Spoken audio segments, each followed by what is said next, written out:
ये चीख सुनी आपने? नहीं सुनी तो अपने कान को ठीक से खोलिए और फिर से सुनिए जरा ध्यान से।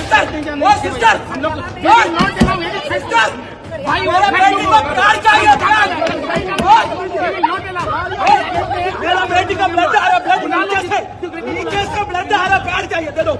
इस चीख के बाद मेरे दिमाग में केवल एक बात आती है कि भारत के प्रधानमंत्री को चुल्लू भर पानी में डूब मरना चाहिए।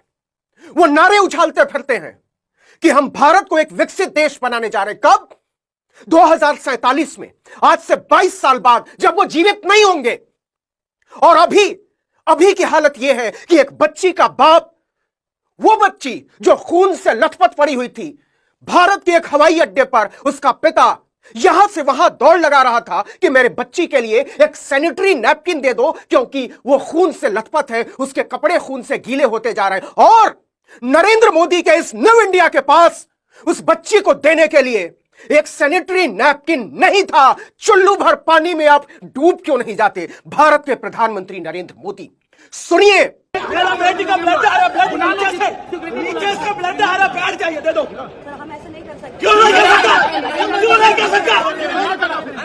क्यों नहीं कर सकता? इंडिगो की कर्मचारी ने साफ मना कर दिया उस बेटी के बाप को कि हमारे पास सैनिटरी नैपकिन नहीं है, हम आपको मुहैया नहीं करा सकते। यह देश मल्टी ट्रिलियन डॉलर इकोनॉमी होकर करेगा क्या, जब इस देश के पास अपनी बेटियों को देने के लिए एक सैनिटरी नैपकिन नहीं है, अच्छे स्कूल नहीं है, अच्छे कॉलेज नहीं है, अच्छे अस्पताल नहीं है, और देश की वित्त मंत्री निर्मला सीतारमण संसद में खड़े होकर झूठ बोलती हैं कि भारत की आर्थिक स्थिति अच्छी है। भारत का व्यापार मंत्री भारत की जनता से झूठ बोलता है कि भारत की आर्थिक स्थिति अच्छी है। भारत के नागरिक विमानन मंत्री को इस बात से कोई फर्क नहीं पड़ता है कि भारत के हवाई अड्डे नर्क में तब्दील हो चुके हैं।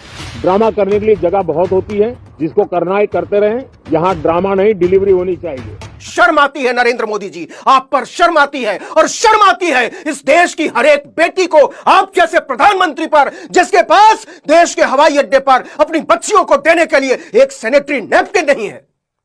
माफ कीजिएगा, आज मैंने आपको नमस्कार नहीं किया क्योंकि इसका वक्त नहीं है, और एक नागरिक के तौर पर मैं शर्मिंदा महसूस कर रहा हूं कि एक निर्लज्ज प्रधानमंत्री भारत की गद्दी पर बैठा हुआ है। इतना निर्लज्ज जिसको कोई फर्क नहीं पड़ता कि भारत के हवाई अड्डे इस समय किस हाल में है।